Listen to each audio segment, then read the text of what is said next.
പുതിയൊരു വീഡിയോയിലേക്ക് എല്ലാവർക്കും സ്വാഗതം. അപ്പോൾ ഇന്നത്തെ നമ്മുടെ റെസിപ്പി ചക്കക്കുരു വറുത്തരച്ച് വെക്കുന്നതാണ്. എന്നാൽ നമുക്കത് എങ്ങനെയാണ് തയ്യാറാക്കുന്നതെന്ന് നോക്കിയാലോ. അപ്പോൾ അതിനായിട്ട് ഇപ്പോൾ ഞാനിവിടെ ചക്കക്കുരുവിൻ്റെ തൊലിയൊക്കെ കളഞ്ഞ് കഴുകി വൃത്തിയാക്കി എടുത്തിട്ടുണ്ട്. ഇനി നമ്മളിത് ഒരു 4 പീസാക്കി കട്ട് ചെയ്തെടുക്കാൻ പോവുകയാണ്.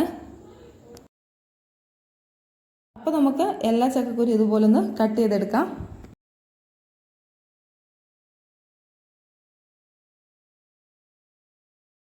ഇനി നമുക്ക് ചക്കക്കുരുവിൻ്റെ അരപ്പിന് വേണ്ട തേങ്ങ ഇന്ന് നമുക്ക് വറുത്തെടുക്കാം കേട്ടോ. ഇപ്പോൾ ഇവിടെ ഞാനൊരു പാൻ എടുത്തിട്ടുണ്ട്. പാൻ ഒന്ന് ചൂടായി വന്നപ്പോഴത്തേക്ക് അതിലേക്ക് കുറച്ച് വെളിച്ചെണ്ണ ഒഴിച്ചു കൊടുത്തു. വെളിച്ചെണ്ണ ഒന്ന് ചൂടായി വന്നപ്പോഴത്തേക്ക് അതിലേക്ക് നമ്മൾ മസാലകൾ ചേർത്ത് കൊടുക്കുകയാണ്. പെരുംജീരകം ചേർത്ത് കൊടുത്തു, 2 കറുകപ്പട്ടയുടെ ചെറിയ കഷ്ണം, ഏലക്ക, തക്കോലം, 2 ഗ്രാമ്പു. അതിനുശേഷം അതിലേക്ക് തേങ്ങ ചേർത്ത് കൊടുത്തു. ഇതിപ്പോൾ അരമുറി തേങ്ങ ചിരണ്ടി എടുത്തിട്ടുള്ളതാണ്. ഇനി അതിലേക്ക് ഒരു 2 തണ്ട് കറിവേപ്പിലയും കൂടി ചേർത്ത് കൊടുത്തതിന് ശേഷം നന്നായിട്ടൊന്ന് ഇളക്കി വറുത്തെടുക്കുകയാണ്. തേങ്ങ ഒരു ലൈറ്റ് ബ്രൗൺ കളർ ആകുന്നിടം വരെ നമ്മൾ ഇളക്കിയും വറുത്തെടുക്കണം.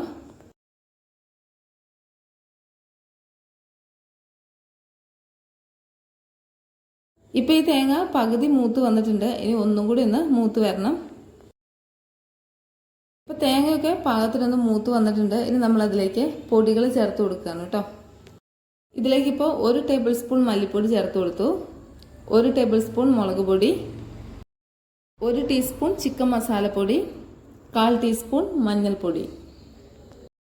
ഈ പൊടികളുടെ പച്ചമണം മാറുന്നത് വരെ ഒന്ന് ഇളക്കി മൂപ്പിച്ചെടുക്കണം. ഏകദേശം ഒരു 30 സെക്കൻഡോളം ഇളക്കി കൊടുത്താൽ മതി കേട്ടോ. അപ്പോഴത്തേക്ക് നമ്മുടെ പൊടികൾ മൂത്ത് വന്നോളും.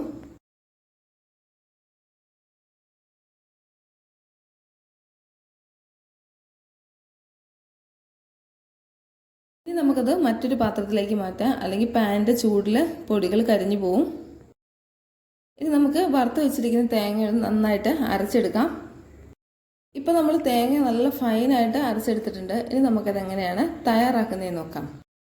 അതിനായിട്ട് ഇപ്പോൾ ഇവിടെ ഒരു പാൻ എടുത്തിട്ടുണ്ട്. പാൻ ഒന്ന് ചൂടായി വന്നപ്പോഴത്തേക്ക് നമ്മൾ അതിലേക്ക് വെളിച്ചെണ്ണ ഒഴിച്ചു കൊടുത്തു. വെളിച്ചെണ്ണ ഒന്ന് ചൂടായി വന്നപ്പോഴത്തേക്ക് നമ്മൾ അതിലേക്ക് തേങ്ങാക്കൊത്ത് ചേർത്ത് കൊടുത്തു. ഇതിപ്പോൾ ഒരു തേങ്ങയുടെ 1/4 ഭാഗം തേങ്ങ എടുത്തിട്ടുള്ളതാണ്. ഇത് നന്നായിട്ട് ഒരു പകുതി മൂപ്പാകുന്നിടം വരെ ഒന്ന് ഇളക്കി കൊടുക്കണം. തേങ്ങാക്കൊത്ത് ഇപ്പോൾ ചെറുതായിട്ടൊന്ന് മൂത്ത് വന്നിട്ടുണ്ട്. ഇനി അതിലേക്ക് സവാള ചേർത്ത് കൊടുത്തു. ഇതിപ്പോൾ 2 മീഡിയം സൈസ് സവാള അരിഞ്ഞതാണ്. അതിനുശേഷം അതിലേക്ക് 2 പച്ചമുളക് കട്ട് ചെയ്ത് ഇട്ട് കൊടുത്തു, പിന്നെ കറിവേപ്പില. ഇനി ഇതെല്ലാം കൂടി നന്നായിട്ടൊന്ന് ഇളക്കി വഴറ്റിയെടുക്കണം. ഉള്ളിയൊക്കെ നന്നായിട്ടൊന്ന് വഴന്നു വരുന്നിടം വരെ നമുക്ക് ഇളക്കി കൊടുക്കാം.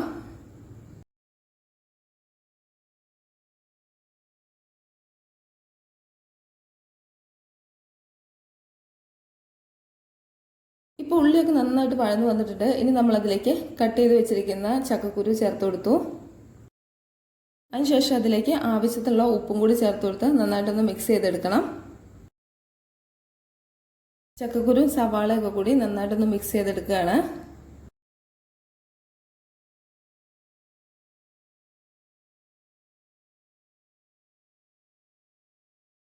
അതിനുശേഷം അതിലേക്ക് ചക്കക്കുരു വേകാൻ ആവശ്യത്തിനുള്ള വെള്ളം കൂടി ചേർത്ത് കൊടുക്കുകയാണ്.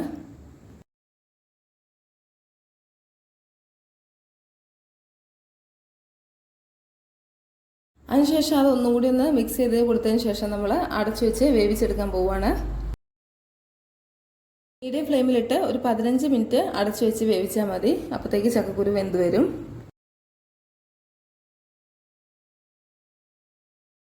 ഇപ്പോൾ ചക്കക്കുരുവൊക്കെ വെന്ത് വെള്ളമൊക്കെ ഒന്ന് വറ്റി വന്നിട്ടുണ്ട്.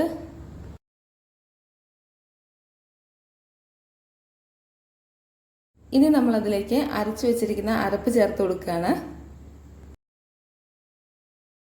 ഇനി നമുക്കതിലേക്ക് ആവശ്യത്തിന് വേണ്ട വെള്ളവും കൂടി ചേർത്ത് നന്നായിട്ടൊന്ന് മിക്സ് ചെയ്തെടുക്കുകയാണ്.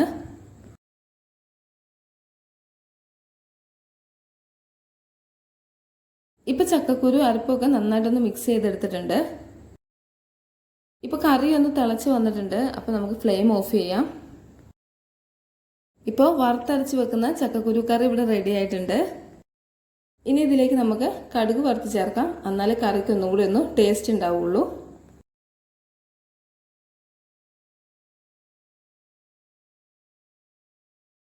അതിനായിട്ട് ഇപ്പോൾ ഞാനിവിടെ ഒരു പാൻ എടുത്തിട്ടുണ്ട്. പാൻ ഒന്ന് ചൂടായി വന്നപ്പോഴത്തേക്ക് അതിലേക്ക് വെളിച്ചെണ്ണ ഒഴിച്ചു കൊടുത്തു. അതിനുശേഷം അതിലേക്ക് കടുക് ഇട്ട് കൊടുത്തു.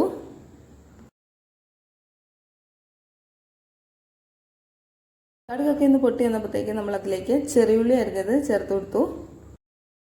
അതിനുശേഷം അതിലേക്ക് 2 ചുവന്ന മുളക് കട്ട് ചെയ്തതുകൂടി ചേർത്ത് കൊടുത്തു. ഇനി ഉള്ളി ഒരു ലൈറ്റ് ബ്രൗൺ കളർ ആകുന്നിടം വരെ നമുക്കൊന്ന് മൂപ്പിച്ചെടുക്കാം.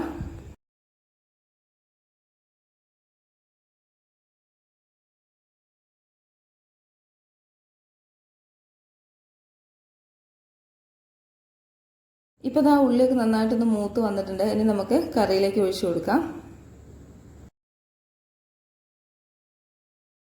ഇപ്പം നമ്മുടെ അടിപൊളി ടേസ്റ്റിലുള്ളൊരു ചക്കക്കുരു വറുത്തരച്ച കറി റെഡി ആയിട്ടുണ്ട്.